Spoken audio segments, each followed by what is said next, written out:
Welcome back to MDRG's Ask Me Anything, the CPG and Beverage Edition Part 2. If you missed Part 1, you can find it in our LinkedIn feed. Um, we are going to get through the second half of the questions today, and we're really looking forward to getting started. So my next question is, my team is stuck in product development. How can we use market research to move it forward? And I know both of you have undoubtedly been in this exact situation in your previous careers. How have you handled it? The short answer, whenever you're stuck, go back to your consumers. Some of the things I found successful can be consumer journey mapping to understand their pain points or opportunity spaces, diagnostic IDIs, just talk to them and explore why the numbers are doing what they're doing. You can also understand specific refinements and things that they would rather have your product do. In-home testing or iHuts or ethnographies, those can help you understand with how consumers are interacting with your product in the wild. And metaphor elicitation techniques are some of my favorite. That's where we get to go deeper into those emotional connections and break through messaging challenges. We really understand what consumers really feel about a product when we get to do some of those type of explorations. I'm going to jump in here as well.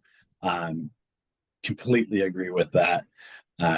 I've worked with product teams where they were looking to move forward with a variety of different types of product lines, but really didn't know how to move forward, or if they would be viable, right? Like they didn't know if that product line really matched the brand or not.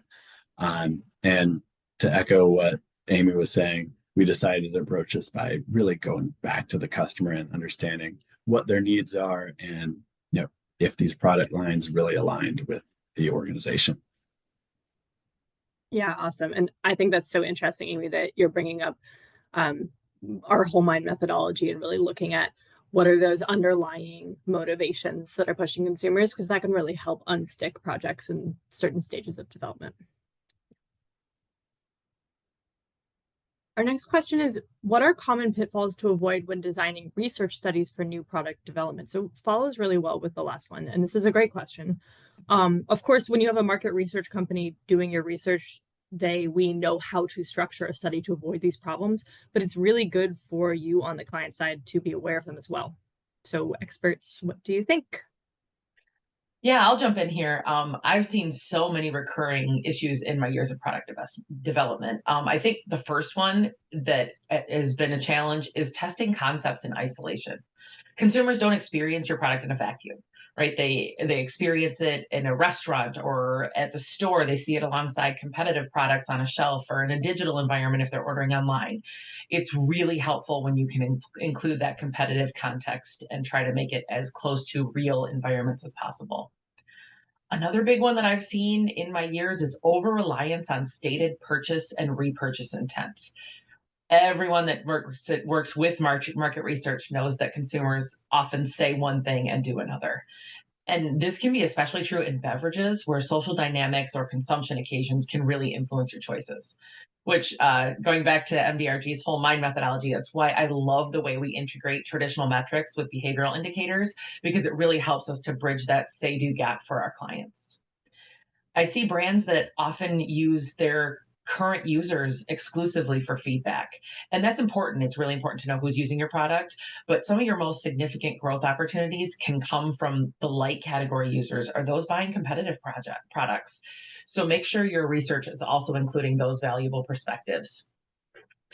For beverages specifically, inadequate sensory evaluation can be really problematic. Products are sometimes tested on specific product attributes or top notes or things that were most important in creating those formulations, but then you're missing those subtle flavor notes that become apparent in real world consumption scenarios.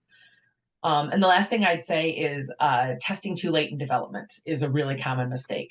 A lot of times you've fully developed a product and its packaging and you've invested all these significant resources to create, and that can create resistance to big changes. I've seen sensory and consumer research used as like a last checkpoint before your stage gate where you get to go to launch.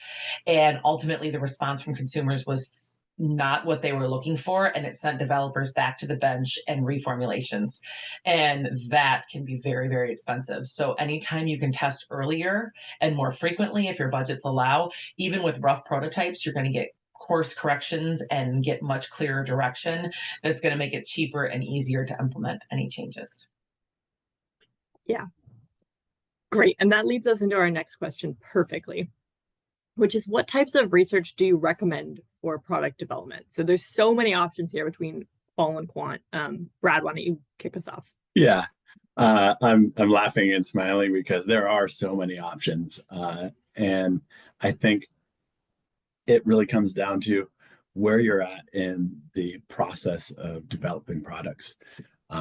So really first off, what I'm going to recommend is a good methodology would really be a general concept test. So if you're starting off, understanding really, is this something that people find appealing?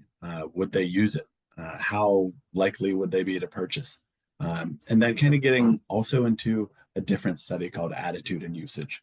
So this is where we're understanding how consumers feel about a certain product and how they use it. I did this several times whenever I was at Joann, as well as at Land's End. For example, we did a fit test for denim, and we wanted to understand how people purchase denim online and their emotions that come behind that, right?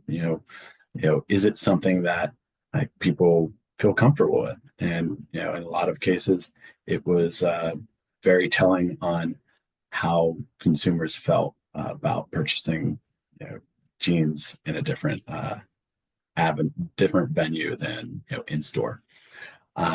Additionally, we also want to look at price sensitivity work, understanding how much are we going to really charge for this product. If we charge too much, what implications would that have on sales? And then lastly, my last recommendation would be an in-home user test. So let's say you have the product concept developed or prototype. You can always send it to customers, have them evaluate it, and either fill out the survey or do an interview with them to really dig into what works, what doesn't work, if they would buy it, etc. I'm sure, Amy, you have a ton of other examples as well. Yeah, those are some really good ones, Brad. I would add, I love exploratory or iterative focus groups. Get your product in front of people and ask them what they'd change, what they'd like. We did this a lot and in my past, and it led to some really great recipes and formulations that I don't know we would have ever gotten to on our own. Sensory exploration sessions are a great time too. You can really understand how the product is being experienced by consumers and what they're looking for, and if it's if it's a beverage, if it's too fizzy or not fizzy enough, or it's got an aftertaste, or all these kinds of things. Co-creation workshops, those you can do at any stage of the process. I love when we can bring my developers and my consumers into the same space, whether that's at a client's headquarters or that's at a research facility nearby, and they can be working together to create those things and see, even things like package directions. Did this work how I wanted? And then they can say, okay, you didn't put that topping on right when I thought you were going to, based on the directions. Why? And then they start to learn, oh, I wanted it this way. And it's just very, very interesting.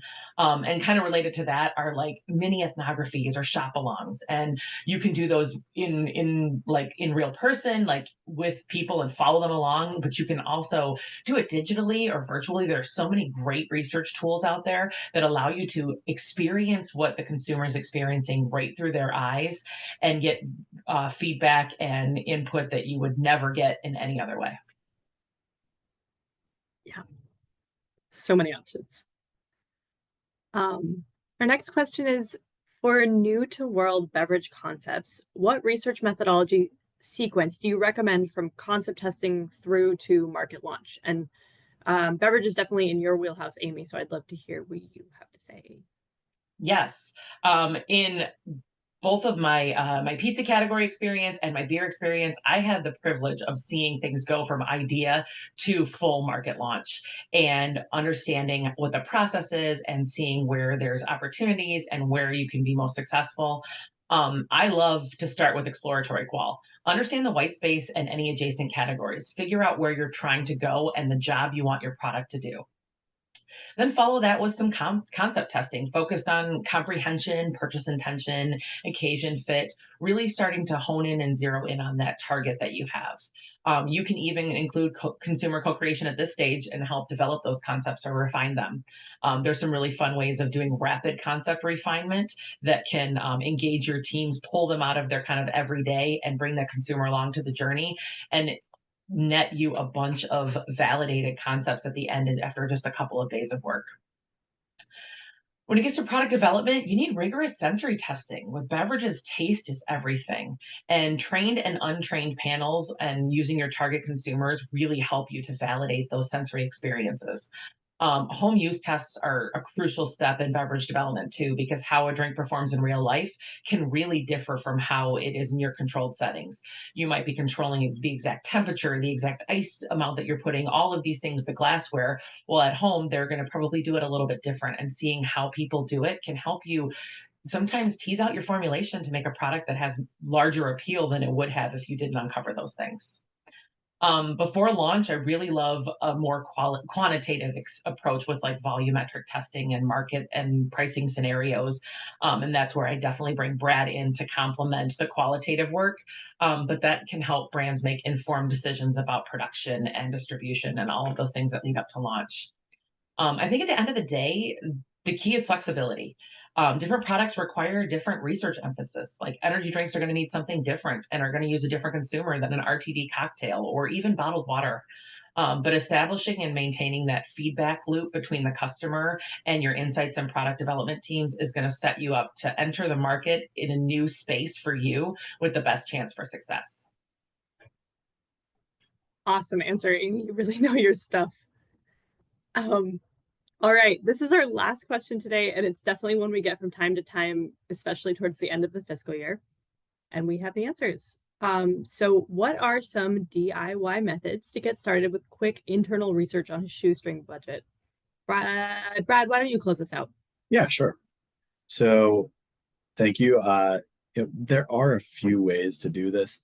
I think it comes down to first, how are we going to collect the data, right? Like, are we going to do, from my experience, mainly quantitative, like we need a resource to, I guess, survey people, right? So come to think about what your budget is. Do you need a free version of survey software? And also know, like, these free versions of survey software, they can be beneficial, but they do have limitations as you trial these services. You might only be able to conduct so many studies or ask so many people about the product that you're researching, or even you might be able to only ask a certain number of questions. So really understand the limitations of those free versions. If you do have room in your budget, really consider purchasing a software program like Sawtooth Software or Qualtrics, so you can have a little bit more flexibility with being able to reach out to survey respondents. So really keep that in mind, depending on where your budget's at. Additionally, as I mentioned earlier, really consider how you can save on sampling costs. Really ask yourself, who do I need to talk to? Would a general population suffice, or do I really need to talk to a specific type of customer? And in nearly all cases, general pop is a cheaper route than a specific target, but really keep that in mind on who you're going to talk to and what's important to your study. And another option, as I mentioned earlier, you can always reach out to your customer database. And I think Amy alluded to this. This really isn't the most ideal situation for all clients, because these people are already purchasing with you and they're already engaged. So depending on the research objective, understand this might not be the best approach, but it can save you money in the long run. There's been times where we had to do quick studies and reach out to our customer database, and we provided gift cards or a chance to win one gift card out of 500 completes. So it's one way to be scrappy if you're on a tight budget, but at the same time you need to understand what the outcome of the research is, and who you really need to talk to. Another option is kind of a little bit different than just conducting straight up research. It's looking at the internal data that you already have. So looking at sales data and cross-referencing with other data points you have on your customer can be a form of internal research to really give you a sense of what your customer is doing and what decisions you can make. And along the same lines, you might also be able to look into purchasing secondary research. Depending on the industry you're in, there might be research studies that are already out there that are for sale, right? So you can look into different topics and get a good understanding of how your industry is moving and what consumers are thinking. And this can give you an educated decision on whatever problem you're trying to figure out. And then lastly, if you do choose to work with a research vendor, I think I mentioned this in the first question I had, really be open about your budget. In many cases, especially at MDRG, we're willing to work with you on no matter what budget you have. Our objective is really to help you and be a asset to your team, and understanding tight budgets is expected. And really trying to maximize those budgets is something that we can really help with. Yeah, that's great. And one thing I think is really interesting that I've heard a few times throughout this conversation was the value of your own internal research and the data that you already maybe have within your systems. So definitely, if there's one big key takeaway today, I would say that maybe the answers already exist and you just have to figure out how to sort through them. Great. Well, we hope you all got a lot out of that. If you want to hear more from us, our insights, anything else that we think is interesting in the CPG beverage industry, you can scan this QR code here and sign up for our quarterly CPG list. It's not coming every week. And otherwise, thank you so much for watching. If you have any other questions, go ahead and drop them in the comments or connect with any of us on LinkedIn, and we'd be happy to answer more. Great.